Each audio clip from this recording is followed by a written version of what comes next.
MCom final एबीएसटी के प्यारे विद्यार्थियों, आपके कंपलसरी जो पेपर है उसमें जीएसटी है, गुड्स एंड सर्विसेज टैक्स। तो गुड्स एंड सर्विसेज टैक्स के अंदर आपको विभिन्न प्रकार की जो वस्तुएं हैं किन किन पे जीएसटी नहीं लगता, और विभिन्न प्रकार की जो वस्तुएं हैं जिनके ऊपर जीएसटी लगता है उनकी रेट्स, और इनपुट टैक्स क्रेडिट, यानी कि व्यापारी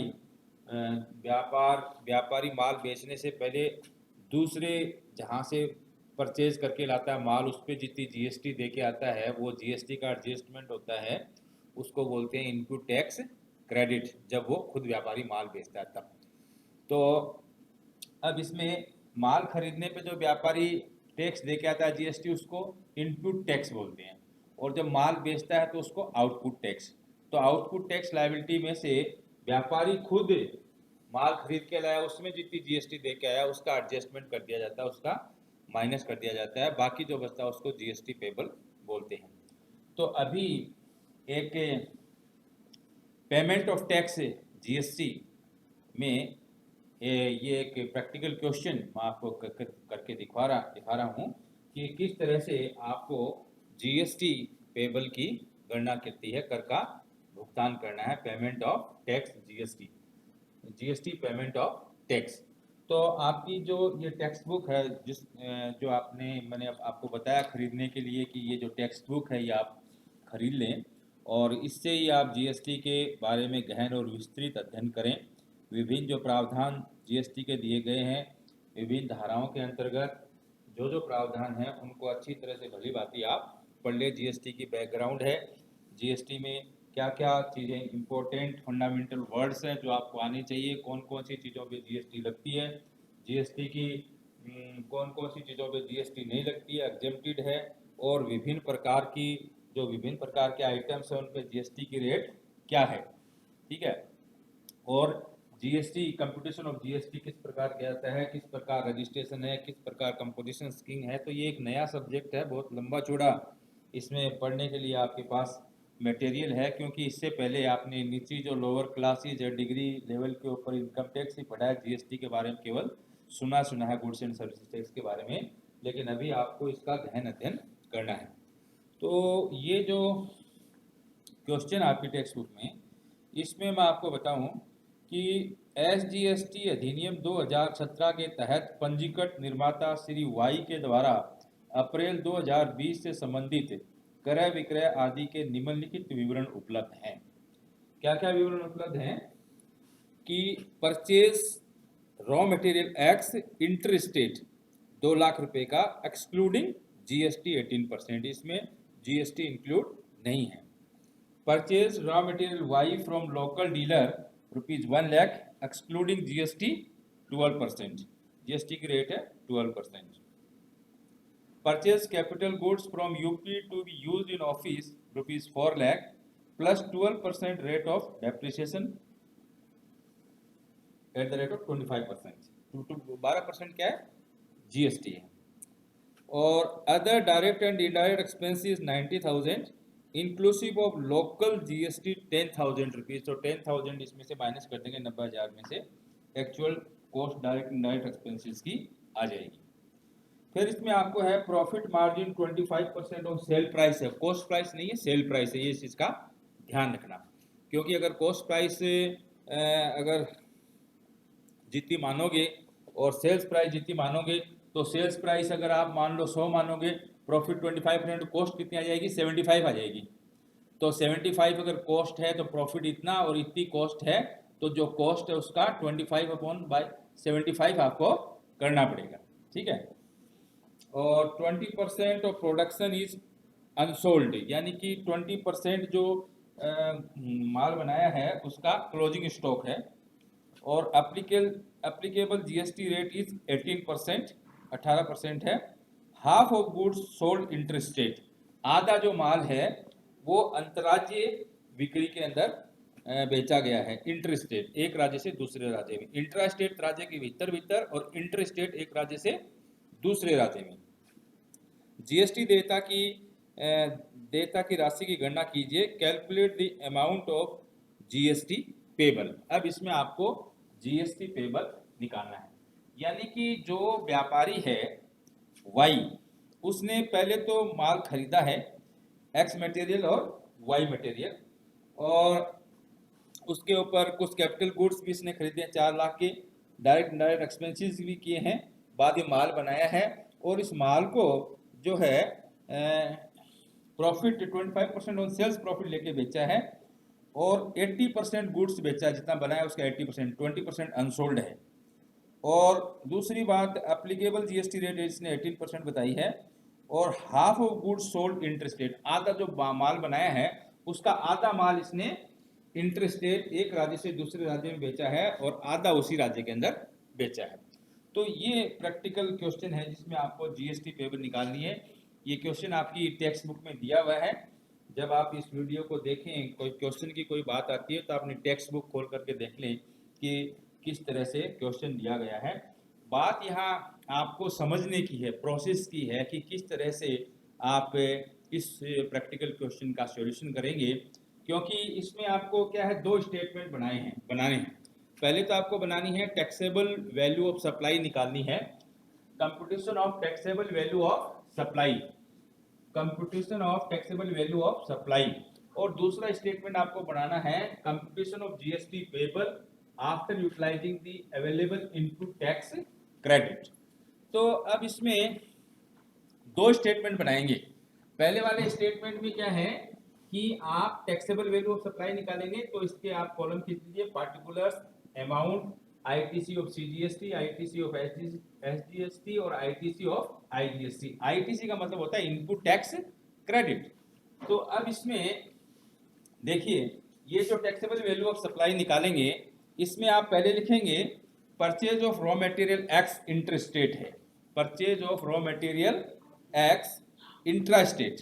इंट्रास्टेट का मतलब होता है कि राज्य के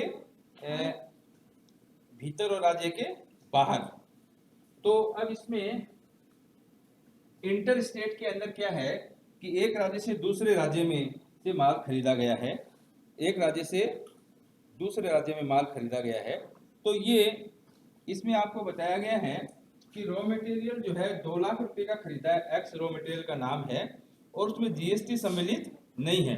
तो आप क्या करेंगे, टैक्सेबल वैल्यू ऑफ सप्लाई निकालेंगे। उस स्टेटमेंट में सबसे पहले लिखेंगे purchase of raw material x inter state, 2 lakh रुपए का खरीदा है, और इसके ऊपर 18% जो है रेट है जीएसटी की। तो 18% आप ले लीजिए, 2 लाख का 18% कितना हो गया, 36,000 रुपये। ये आपकी होगी, ये आपकी हो जाएगी आईजीएसटी। ठीक है, 36,000 रुपये हो गई आपकी आईजीएसटी। अब दूसरा क्या है कि आपने purchase of raw material local dealer से खरीदा, उसी राज्य में खरीदा, सेम स्टेट के अंदर। तो ये जो खरीदा है उसकी वैल्यू आपकी है 1 लाख रुपए, जिसमें जीएसटी सम्मिलित नहीं है। जीएसटी 12% बताइए, लेकिन सम्मिलित नहीं है। तो इसको बोलेंगे अपन purchase of raw material from local dealer, 1 lakh का है, और 1 लाख के ऊपर अब 12% रेट है जीएसटी की, तो आधी आधी कर लीजिए, सीजीएसटी में आधा हो जाएगा, आधा एसजीएसटी में हो जाएगा। तो ये 12% जो आपकी दी हुई है, तो 12% का मतलब 1 लाख का 12% कितना हो गया, 12,000 रुपये। तो आधी आपकी 50% सीजीएसटी और 50% हो गई एसजीएसटी। ठीक है, इसी तरह से आपके क्वेश्चन में आगे दिया हुआ है, क्वेश्चन में आगे दिया हुआ है other direct and indirect expenses, और उससे पहले आपको क्वेश्चन में ये चीज दी हुई है कैपिटल गुड्स खरीदा गया है 4 लाख रुपए का। तो डेप्रिसिएशन जो है कैपिटल गुड्स का लग जाएगा, जो माल खरीदा उसका डेप्रिसिएशन। तो डेप्रिसिएशन एक्सपेंसेस 4 लाख रुपए कैपिटल गुड्स है, उसका 25% ले लीजिए, 4 लाख का 25% 1 लाख आ जाएगा। और इसमें जो है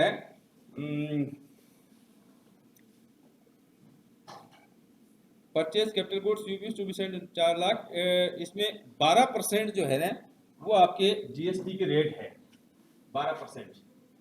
तो ये जो 4 लाख है इसका 12% लीजिए, 12 चौका 48, फिर आधा आधा कर लीजिए, 24,000 और 24,000, ठीक है। और डेप्रिसिएशन इसका बैठेगा 4 लाख का 25% 1 लाख रुपए, ये डेप्रिसिएशन है। और ये आपके अंदर CGST और SGST है, ठीक है।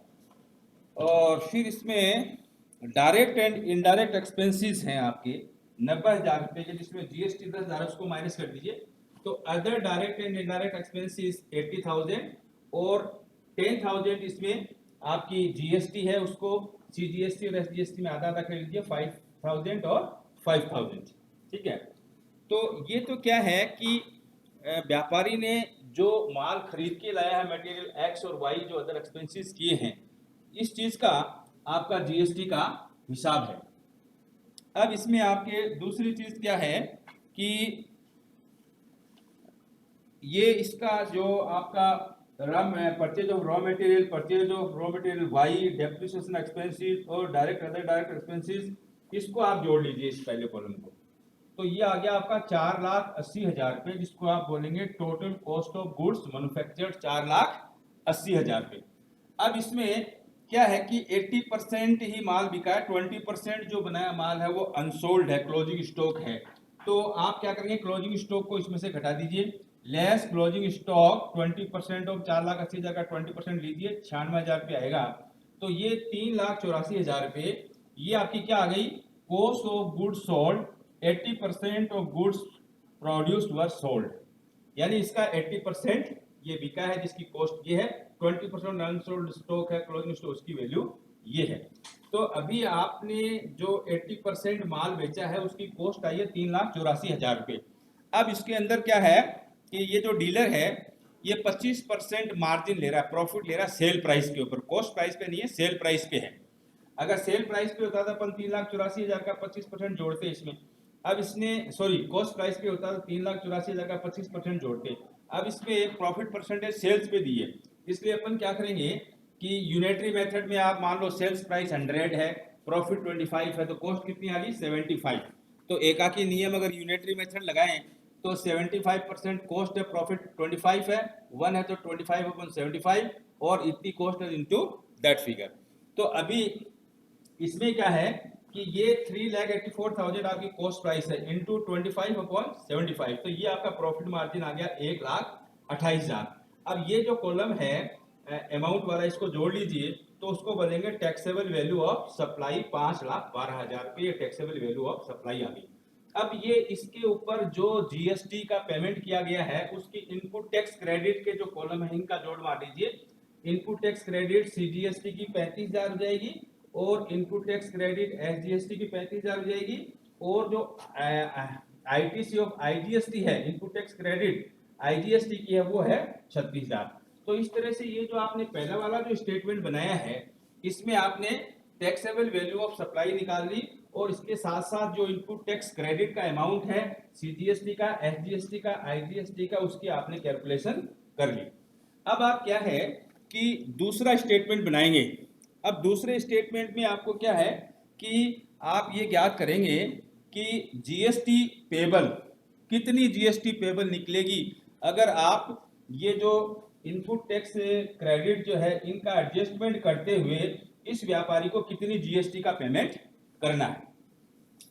क्योंकि जो GST आउटपुट, जो इसकी आउटपुट के ऊपर जो जितनी टैक्स लायबिलिटी बनेगी उसमें से इनपुट टैक्स क्रेडिट माइनस करेंगे। ये जो व्यापारी पहले से जो कर दे के आया, GST दे के आया है, उसको लेस करेंगे, उसके बाद अगर कोई बचेगा तो उसको GST पेबल है, अन्यथा नहीं है।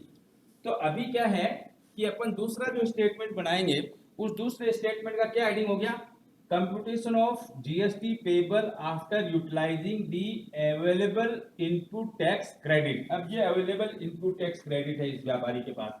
अब इसका देखिए कितना इसका GST बनता है। एक तो इसके क्या है, output tax liability intra state. Intra state का मतलब जो इसने अभी इस सेम राज्य के अंदर जो माल बेचा है, तो आधा माल बेचा है, ये जो 5,12,000 है इसका आधा माल इसने बेचा है, 5,12,000 का आधा माल बेचा है। अब उसमें क्या है कि 18% जो है इसकी क्या है GST की रेट है, 18% क्या है GST की रेट है इंट्रा स्टेट की। तो इसके ऊपर क्या करेंगे कि 18% में 9% तो CGST और 9% SGST। तो ये जो 5,12,000 का पहले 50% ले लीजिए, उसका 18% लेंगे, फिर उसका आधा आधा, यानी कि 9% ये और 9% ये, ठीक है। तो इस अमाउंट का आधा कर लें, आधा करने के बाद फिर क्या तो डायरेक्ट 9% निकाल लें, या 18% इसके आधे का 18% लेकर उसका आधा आधा करेंगे, तो 23,040 ये आपकी आ गई CGST और SGST आउटपुट टैक्स जो राज्य के भीतर ही माल बेचा है। अब दूसरी बात आती है कि इसने राज्य के बाहर भी माल बेचा है, तो उसको बोलेंगे आउटपुट टैक्स लायबिलिटी इंटरस्टेट। एक राज्य से दूसरे राज्य में वो इसने आधा बेचा है, तो आधा बेचने का मतलब ये हो गया कि जो 5,12,000 है उसका 50%, फिर उसका 18% ले लीजिए, तो ये आ गया आपका 46,080 रुपये। ये है आपका इंटरस्टेट GST। ये सेम राज्य में और एक राज्य से दूसरे राज्य में, ठीक है। अब ये CGST, SGST, IGST इसकी बनती है इतना। अब इस व्यापारी के पास क्या है कि इनपुट टैक्स क्रेडिट है, CGST की 35,000, SGST की 35,000 और IGST की 36,000 इसके पास इनपुट टैक्स क्रेडिट लेने की क्षमता है। अब अपन क्या करेंगे, less eligible input tax credit. तो इलिजिबल इनपुट टैक्स क्रेडिट भाई CGST में इसके पास 35,000 है, 35,000 है, तो चाहिए इसको 23,040, तो इसको 23,040 पूरी की पूरी दे देंगे। SGST में भी इसके पास कितनी है, 35,000 इनपुट टैक्स क्रेडिट का बैलेंस है, तो पूरी की पूरी दे देंगे। और IGST में इसके पास केवल 36,000 इनपुट टैक्स क्रेडिट है, तो 46,080 चाहिए इसको, 36,000 तो यहाँ दे देंगे, और बाकी जो है इसके पास और जो है CGST की कुछ ये इनपुट टैक्स क्रेडिट का बैलेंस बचेगा, बचा हुआ है, तो उस बचे हुए में से अपन क्या करेंगे, IGST को एडजस्टमेंट कर देंगे, IGST का जो टैक्स है उसमें एडजस्ट कर देंगे इनपुट टैक्स क्रेडिट को, क्योंकि CGST और IGST सेंट्रल गवर्नमेंट से रिलेटेड टैक्स है और SGST स्टेट गवर्नमेंट से रिलेटेड टैक्स है।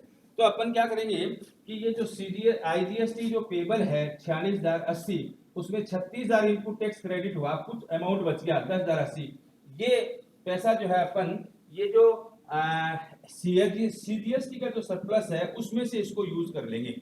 इसमें से 35,000 में से ये 23,040 तो ले लिया आपने, बाकी जो बचा वो भी 10,000 से ज्यादा है, तो अपन 10,080 यहाँ से लिखेंगे क्या, less extra ITC of CGST adjusted with IGST, 10,000 ये एडजस्ट कर लिया। तो इस व्यापारी के लिए क्या है, GST पेबल है वो नील, इसमें भी नील और इसमें भी नील, ठीक है।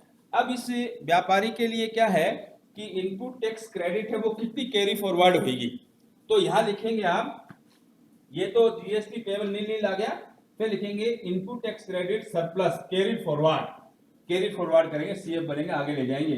तो इसमें देखिए ये जो पहले वाली CGST है, CGST में आपके पास क्या है कि 35,000 की इनपुट टैक्स क्रेडिट थी, 35,000 में से 23,040 आपने यहाँ यूज किए और 10,080 आपने यहाँ एडजस्टमेंट कर दिया IGST के साथ, तो इसकी जो बैलेंस बचेगी वो बचेगी 1,880 रुपये। CGST की जो ITC है वो 1,880 और SGST जो है उसकी ITC कितनी बचेगी कि ये जो SGST की 35,000 जो आपकी ITC है इसमें से 23,040 रुपये यूज किए गए, तो बाकी की पूरी बच जाएगी 11,960, 11,960। और ये जो ITC IGST की 36,000 थी वो पूरी की पूरी यहाँ पे यूज कर ली गई है, और इसको पूरा करने के लिए CGST की ITC का भी इस्तेमाल किया गया है, तो यहाँ नील हो जाएगा ये फिगर। तो ITC surplus carry forward CGST 1,880, SGST 11,960 और IGST हो जाएगी आपकी नील। तो ये एक बहुत ही अच्छा प्रैक्टिकल क्वेश्चन मैंने आपको करके बताया है। इस तरह के क्वेश्चंस का आप अभ्यास कर लीजिए, क्योंकि एग्जामिनेशन के अंदर आपके प्रैक्टिकल क्वेश्चन भी पूछे जाएंगे। अगर किसी तरह का कोई डाउट है और आपको संदेह है तो आपकी टेक्स्ट बुक है, इसको अच्छी तरह से पढ़िए, देखिए, फिर भी समझ में नहीं आता तो मेरे संपर्क कीजिए। Thank you very much for today's lecture.